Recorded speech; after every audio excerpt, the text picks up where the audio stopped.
नमस्कार। आज हम बात करेंगे भारत पाकिस्तान युद्ध के बारे में जो 1971 में हुआ था। इस युद्ध के बाद पूर्वी पाकिस्तान से अभी का बांग्लादेश का जन्म हुआ था। इस वीडियो में हम देखेंगे इस युद्ध को भारत ने कैसे एक बेहतर रणनीति से जीता था। चाहे ये रणनीति राजनीतिक स्तर का हो या सैन्य स्तर का हो, सभी स्तर से अद्भुत कार्य किया गया था। इस युद्ध में हमारे देश के सैनिकों ने, चाहे आर्मी हो या एयरफोर्स हो या नेवी हो, सभी ने अद्भुत कार्य किया था, जिससे हम सभी भारतीय को गौरव महसूस होगा। अब हम समझते हैं यह युद्ध स्टार्ट कैसे हुआ था। देखिए, 1947 में जब हमारे देश के भूमि का बंटवारा हुआ था, उस समय बंटवारा करने वाले एक अंग्रेज व्यक्ति थे जिसका नाम था सिरिल रेडक्लिफ। ये कभी भारत नहीं आया था और भारत के भूमि का बंटवारा करने का काम इनको सौंप दिया। ये क्या किया, पेपर पर ही जल्दबाजी में बंटवारा कर दिया। देखिए किस तरह से बंटवारा किया। यहाँ पर येलो वाला जो पार्ट आप देख रहे हैं, एक यहाँ पे और एक यहाँ पे, ये पाकिस्तान के हिस्से में आया था, और ये वाला पार्ट आप देख रहे हैं, ये भारत के हिस्से में आया था। इसमें पाकिस्तान को दो भागों में बांट दिया। एक यहाँ पे पश्चिम के तरफ, ये पश्चिमी पाकिस्तान, और यहाँ पे आप देख सकते हैं जो अभी का बांग्लादेश है, ये पूर्वी पाकिस्तान उस समय था जब बंटवारा हुआ था। अब इन दोनों भूमि का जो हिस्सा है, पूर्वी पाकिस्तान और पश्चिमी पाकिस्तान, ये एक दूसरे से जमीन से जुड़ा हुआ नहीं है। अब जो भूमि देश से जुड़ा हुआ नहीं है और इतने दूरी पे है, लगभग में 1000 किलोमीटर से भी अधिक दूरी पे था ये। अब जब दोनों भाग का भूमि बिल्कुल सटा हुआ, टच नहीं करता है एक दूसरे से, और देश एक ही होगा और दोनों का डिस्टेंस बहुत अधिक 1000 किलोमीटर से भी अधिक होगा, फिर ये देश एक साथ, और इन दोनों में काफी असमानता भी पाई जाती थी। पहला तो एक दूसरे से काफी दूर था। पूर्वी पाकिस्तान यानी जो अभी का बांग्लादेश है, इसका भाषा भी कुछ अलग था। जैसे यहाँ बंगाल का क्षेत्र है तो इस क्षेत्र में बंगला भाषा बोला जाता था, जबकि इस भाग में उर्दू भाषा ज्यादातर लोग बोलते थे। पूर्वी पाकिस्तान में बहुत ज्यादा गरीबी था और शिक्षा का अभाव था। अब पाकिस्तान में राजनीतिक और प्रशासनिक स्तर पर इस पश्चिमी पाकिस्तान वालों का ज्यादा वर्चस्व था। यही डिसाइड करता था देश का दशा और दिशा। इन बेचारों को ज्यादा कोई तवज्जो नहीं दिया जाता था। देखिए, जब इन दोनों देशों का भूमि एक दूसरे से टच नहीं करता था, उस समय जो जिन्ना था, उन्होंने मांग किया था कि भारत से यहाँ तक जाने के लिए एक कॉरिडोर दिया जाए, लेकिन पंडित जवाहरलाल नेहरू ने मना कर दिया था। इन दोनों हिस्सों की अगर क्षेत्रफल की अगर हम बात करें, पश्चिमी पाकिस्तान जो अभी का वर्तमान पाकिस्तान है, उसका जो भूमि का जो एरिया है, जो लगभग में 7,96,000 स्क्वायर किलोमीटर है। वहीं अगर बांग्लादेश का क्षेत्रफल को देखा जाए तो 1,48,000 स्क्वायर किलोमीटर है। तो यानी जितना पाकिस्तान का एरिया था, यानी जो अभी का पाकिस्तान है उसका एरिया था, उस एरिया के 18% ही बांग्लादेश का एरिया है। यानी ज्यादा भूमि पश्चिमी पाकिस्तान के तरफ है और कम भूमि पूर्वी पाकिस्तान के पास था। जब पूर्वी पाकिस्तान और पश्चिमी पाकिस्तान जब सम्मिलित था, उस समय जितना बढ़िया शहर था और देश का जितना बढ़िया संस्थान था, वो पश्चिमी पाकिस्तान में ही था। इसी साइड में जितने बड़े बड़े संस्थान था देश का, जब ये सम्मिलित था, वो यहीं पे था, इसी साइड में था। ये पश्चिमी पाकिस्तान के जो लोग थे, वो पूर्वी पाकिस्तान के साथ काफी भेदभाव करता था। यानी ये लोग जो थे, पूर्वी पाकिस्तान के लोगों को काफी नीच दृष्टि से देखता था। ये लोग मानसिक रूप से उन्हें पाकिस्तानी समझते ही नहीं थे। हर स्तर पर पूर्वी पाकिस्तान पश्चिमी पाकिस्तान से पीछे था। लेकिन एक ऐसा चीज था जिससे ये पूरे पश्चिमी पाकिस्तान को मात दे दिया था, वो था इनका पॉपुलेशन, यानी इनका जो जनसंख्या था पूर्वी पाकिस्तान का, वो पश्चिमी पाकिस्तान के जनसंख्या से अधिक था। देखिए इसका एरिया तो बहुत कम था, यानी पश्चिमी पाकिस्तान से 18% ही एरिया था इसके पास, लेकिन पॉपुलेशन इससे ज्यादा था पूर्वी पाकिस्तान में, यानी जो अभी के बांग्लादेश है। 1951 के जनगणना के अनुसार पाकिस्तान का जो पॉपुलेशन था वो 75 मिलियन था। उसमें पश्चिमी पाकिस्तान इधर वाले भाग का जो पॉपुलेशन था वो 33.7 मिलियन था, जबकि बांग्लादेश का जो पॉपुलेशन था वो 42 यानी 42 मिलियन था। तो यानी पॉपुलेशन बहुत था। अब देखिए इससे फायदा क्या हुआ था। ये पाकिस्तान का नेशनल असेंबली है, जैसे हमारे देश का सांसद होता है उसी तरह पाकिस्तान का ये नेशनल असेंबली है।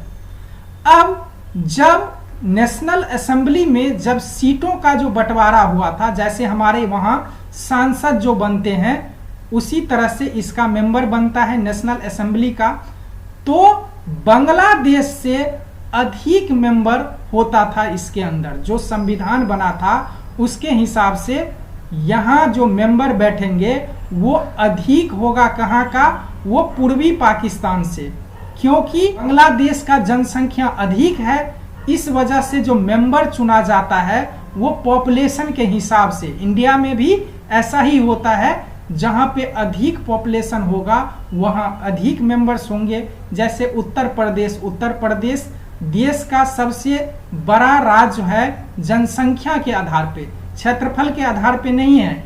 इस वजह से सबसे अधिक एमपी सांसद जो है उत्तर प्रदेश से चुन के आते हैं। तो इसी तरह पूर्वी पाकिस्तान यानी बांग्लादेश का जनसंख्या अधिक था, तो नेशनल असेंबली में इसका वर्चस्व अधिक होगा। अब देखिए नेशनल असेंबली में 313 टोटल सीट था।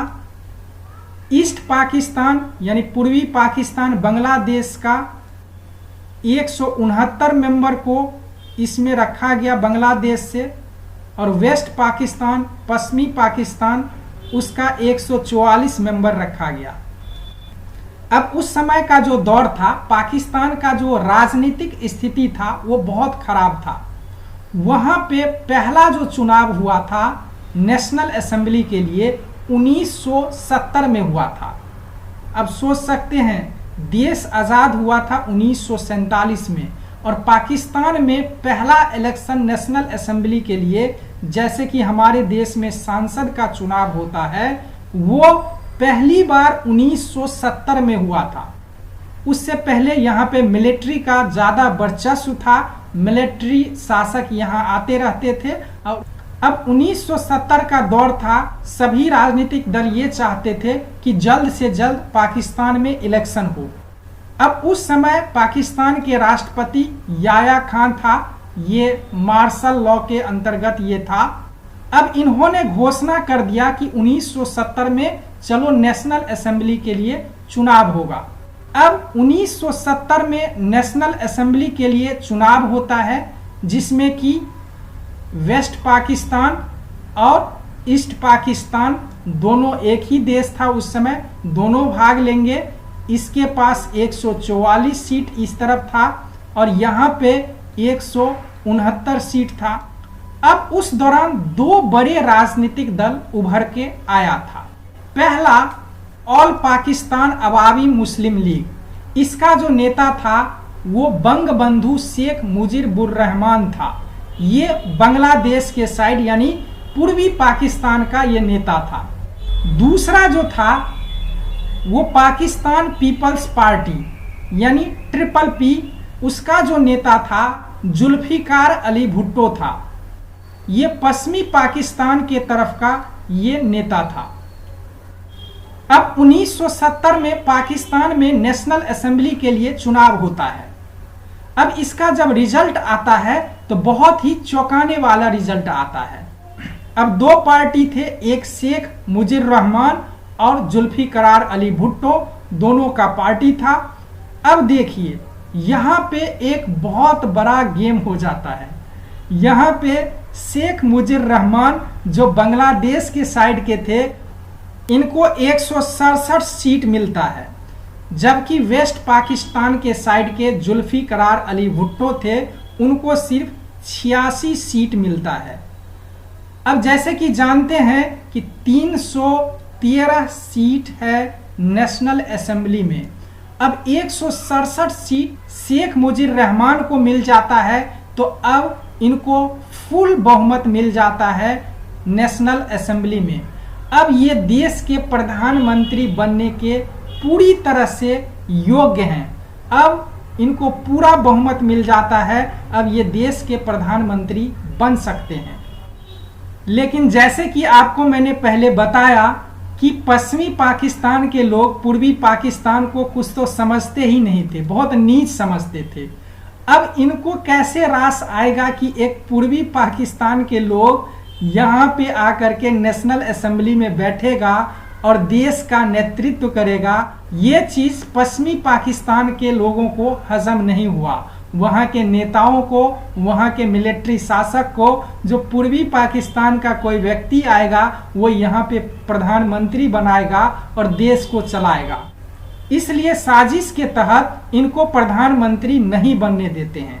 ये तो बहुत बड़ा अन्याय था, लोकतंत्र में बहुत बड़ा अन्याय था। इन बेचारों को मेजॉरिटी पूरी तरह से मिली हुई थी, प्रधानमंत्री बनने के योग्य था, फिर प्रधानमंत्री इनको नहीं बनने दिया जाता है।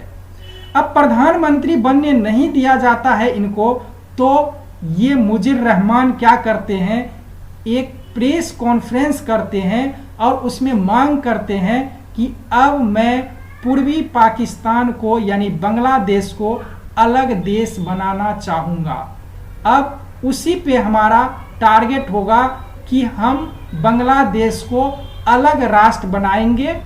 इससे क्या हुआ कि यहाँ के जो मिलिट्री शासक थे ये बिल्कुल गुस्सा हो गया मुजीब रहमान से और मुजीब रहमान को पकड़ के जेल में डाल दिया।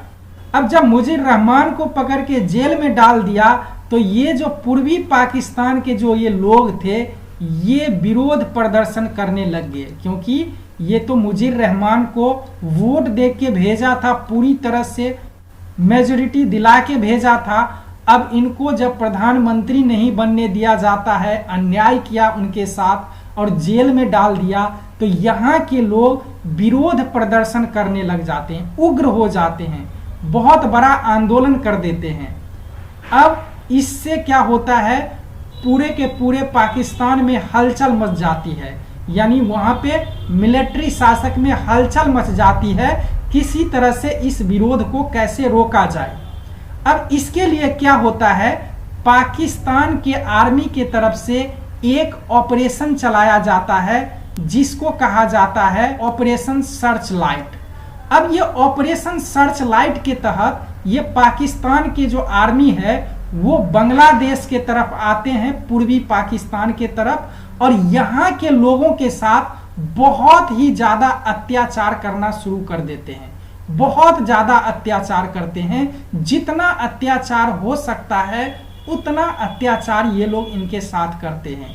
कई लाखों महिलाओं के साथ रेप करते हैं, लाखों लोगों को गोली मार देते हैं। कहा जाता है इसमें 20 से 25 लाख लोग मारे गए थे इस ऑपरेशन के दौरान, और कई लाख महिलाओं के साथ रेप किया था। तो देख सकते हैं ये पाकिस्तानी लोग अपने ही देश में अपने ही महिलाओं के साथ रेप करते हैं, अपने भाइयों को उन्होंने गोली से मारता था। तो इस तरह के ये पाकिस्तान का हरकत था उस टाइम। अब क्या हुआ कि इस तरह का जब मंजर बांग्लादेश में होने लग गया तो बांग्लादेश के लोग वहां से भागना शुरू कर दिया। अब भागेगा कहाँ, जो आसपास का देश होगा उसी बॉर्डर इलाके में वहीं पे घुसेगा, अपना जान बचाने की कोशिश करेगा। तो उसी तरह से आप देख सकते हैं यहाँ पे बांग्लादेश का जो बॉर्डर एरिया है वो भारत से लगता है, बंगाल, इस तरह से असम। तो ये लोग भारत में एंटर करना शुरू कर दिया। यहाँ काफ़ी रिफ्यूजी बढ़ गया। कहा जाता है कि लगभग में उस दौरान 1 करोड़ के लगभग बांग्लादेशी भारत में आ गया था। अब ये भारत में ऐसे आ गया था, उस समय भारत की भी इतनी अच्छी तो इकोनॉमी थी नहीं जो इनको रखता, वहां पे खाना पीना देता। तो ये भारत के लिए बहुत बड़ा संकट खड़ा हो गया। उस समय भारत के जो प्रधानमंत्री थी वो श्रीमती इंदिरा गांधी थी, आयरन लेडी इंदिरा गांधी। इनको ऐसे ही आयरन लेडी नहीं कहा जाता है, ये बहुत स्ट्रिक्ट डिसीजन लेती है। अब ये इंदिरा गांधी सोचने लग गई, अब होगा क्या, कैसे इससे निपटा जाए। इतना रिफ्यूजी अगर भारत में आएगा तो ठीक नहीं है, कुछ ना कुछ इसके लिए किया जाए।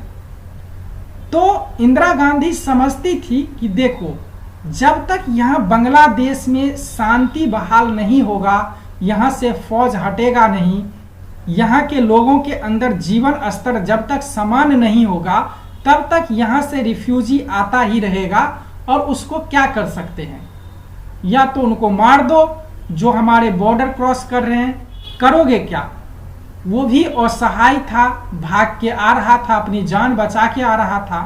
तो इसलिए श्रीमती इंदिरा गांधी इंटरनेशनल स्तर पे इस बात को रखना शुरू किया, यानी अंतर्राष्ट्रीय मंच पर इनके बातों को रखना शुरू किया।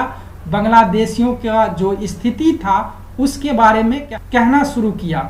उसके बाद पाकिस्तान से भी बात किया, उनसे भी कहा कि ये जल्दी से बंद करो, यहाँ पे ऑपरेशन को बंद करो, बांग्लादेशी को परेशान मत करो। लेकिन इनकी बात को कोई सुन नहीं रहा था, ना तो पाकिस्तान सुन रहा था, ना कोई अंतर्राष्ट्रीय स्तर पे इनके बात को सुना जा रहा था। क्योंकि अमेरिका जो था उस समय वो पाकिस्तान को काफी सपोर्ट करता था। इस वजह से इंटरनेशनल स्तर पे इंदिरा गांधी का जो बात था इस मुद्दे से रिलेटेड वो नहीं सुना जाता था। और क्या हुआ कि ये स्थिति ऐसे ही चलता था। अब फाइनल डिसीजन लेती है श्रीमती इंदिरा गांधी, जब पूरी तरह से देख लिया अंतर्राष्ट्रीय स्तर पे भी उनके बातों को नहीं सुना जा रहा है, तो एक अंतिम फैसला करने के लिए ये सोचती है, वो था पाकिस्तान के साथ युद्ध करने का। इसके लिए इंदिरा गांधी तीनों सेना के प्रमुखों को अपने वहां बुलाती है और उनसे वार करने के लिए कहती है। उस समय तीनों सेना का जो अध्यक्ष था, एक तो जनरल था आर्मी का सम मानेकशॉ, और एयर चीफ मार्शल जो एयर फोर्स का प्रमुख था वो प्रताप चंद्र लाल, और नेवी का जो प्रमुख था सरदारी लाल एम नंदा। फिर जब मीटिंग चली तो मानेकशॉ जो था उन्होंने श्रीमती इंदिरा गांधी से कहा कि देखिए, अभी युद्ध करने का समय ठीक नहीं है, इस समय युद्ध करना ठीक नहीं रहेगा।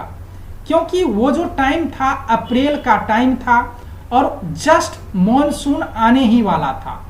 उस समय क्या होता है, ये था बंगाल की खाड़ी। इस समय इस इलाके में क्या होता है, मॉनसून बारिश बहुत ज़्यादा होती है, तो इस वजह से इस इलाके से इनके साथ पाकिस्तानी सेना के साथ युद्ध करना ठीक नहीं रहेगा। हो सकता है कि हम युद्ध हार जाए। फिर श्रीमती इंदिरा गांधी इनके एडवाइस को मान लेती है। फिर एक निश्चित टाइम के बाद युद्ध करने का फैसला लेते हैं। तब तक के लिए तीनों सेना प्रमुखों को कह दिया जाता है, अभी से आप लोग युद्ध की तैयारी शुरू कर दो। और साथ में क्या होता है कि जो बांग्लादेश के कुछ नवयुवक थे, युवक युवतियां और वहां के जो फोर्सेस थे, वो क्या करता है, एक संगठन बना लेता है अपने देश को आजाद कराने के लिए, जिसको कहा जाता है मुक्ति वाहिनी। तो मुक्ति वाहिनी को हमारे भारतीय जो सैनिक थे वो इनको ट्रेंड कर रहे थे, इनको हथियार दे रहे थे, ताकि वहां के जो पाकिस्तानी सैनिक उसके वहां हैं उनके साथ लड़ सके। अब इसी दौरान कूटनीतिक स्तर पे श्रीमती इंदिरा गांधी जी इस युद्ध के लिए पहल करती है। ये क्या करती है, कई देशों का दौरा करती है, अमेरिका, रूस और कई सारे देश जाती है और अंतर्राष्ट्रीय स्तर पे पाकिस्तान के खिलाफ इस तरह के घिनौने हरकत का प्रचार प्रसार करती है। उसके बाद श्रीमती इंदिरा गांधी रूस जाती है और रूस से एक बहुत बड़ा समझौता कर लेती है। अगस्त 1971 में रूस से श्रीमती गांधी एक समझौता करती है, Indo Soviet treaty of peace, friendship and cooperation. इन दोनों के बीच एक ट्रीटी होता है, फ्रेंडशिप ट्रीटी होता है, जो बाद में युद्ध के दौरान बहुत ही कारगर साबित हुआ था। जब अमेरिका ने 7वां बेड़ा भेजा, फिर रूस ने भी अपना बेड़ा भेज दिया था इस युद्ध में, जो कि अहम भूमिका निभाया था। तो देखिए, इधर सेना अपनी तरफ से काम कर रही है, उधर कूटनीतिक स्तर पे श्रीमती इंदिरा गांधी भी बहुत बड़ा पहल कर रही है। उसके बाद श्रीमती इंदिरा गांधी अमेरिका जाती है, वहां के राष्ट्रपति, जो उस समय के तत्कालिक राष्ट्रपति थे रिचर्ड निक्सन, उनसे मुलाकात करती है, उनको सारी चीज़ों को अवगत कराती है और कहती है, देखिए पाकिस्तान इस तरह का काम कर रहा है, अगर भारत को उकसाने की अगर कोशिश करेगा तो भारत उसका मुंहतोड़ जवाब देगी। लेकिन ये अमेरिका जो था वो पाकिस्तान को ही सपोर्ट करता था, तो बातचीत का कोई हल तो कुछ निकला नहीं। फिर वापस आ जाती है श्रीमती इंदिरा गांधी जी। अब बहुत सारे चीज पाकिस्तान के खिलाफ होना तो शुरू ही हो गया था। इधर रूस से ट्रीटी हो गया, इधर सेना को आदेश दे दिया गया था आप युद्ध की तैयारी करते रहें। अब इतना चीज हो ही रहा था, यानी आग तो युद्ध के लिए सुलग ही रहा था। उसमें पाकिस्तान ने क्या किया कि आग में घी डालने का काम कर दिया। पाकिस्तान ने 3 दिसंबर 1971 को अपने एक ऑपरेशन चंगेजी खान के तहत भारत में 11 जगहों पे एयरफोर्स अटैक कर देता है। यानी एयरफोर्स के कैंप पे 11 जगह, आगरा समेत कई जगह पे अटैक कर देता है। अब तो यहाँ पे युद्ध का तो चिंगारी सुलग ही रहा था, इन्होंने घी तो डाल ही दिया। अब क्या था, अब तो आग तो धधकनी ही थी। अब तुरंत में श्रीमती इंदिरा गांधी वार डिक्लेयर कर देती है, युद्ध की घोषणा कर देती है। अब पूरे देश में सेना पूरी तरह से अलर्ट हो जाता है युद्ध के लिए। उसके बाद हमारे तीनों सेना, आर्मी, नेवी, एयरफोर्स, तीनों ने ऐसा काम किया इस युद्ध में कि पाकिस्तान आने वाले कई पीढ़ियों तक वो भूल नहीं सकता है। वो इस युद्ध के कई वार की कहानी में आपको बताऊंगा।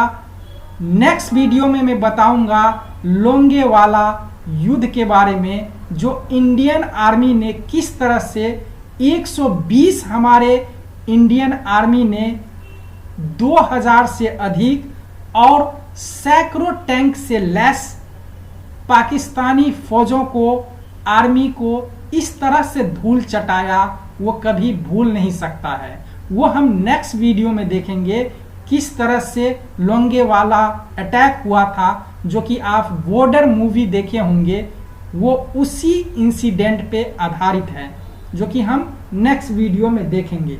अभी के लिए बस इतना ही। अगर ये वीडियो आप लोगों को अच्छा लगा हो तो प्लीज़ चैनल को ज़रूर सब्सक्राइब करें, शेयर करें, लाइक करें। अगर कुछ पूछना हो तो प्लीज़ कमेंट करें। Thank you.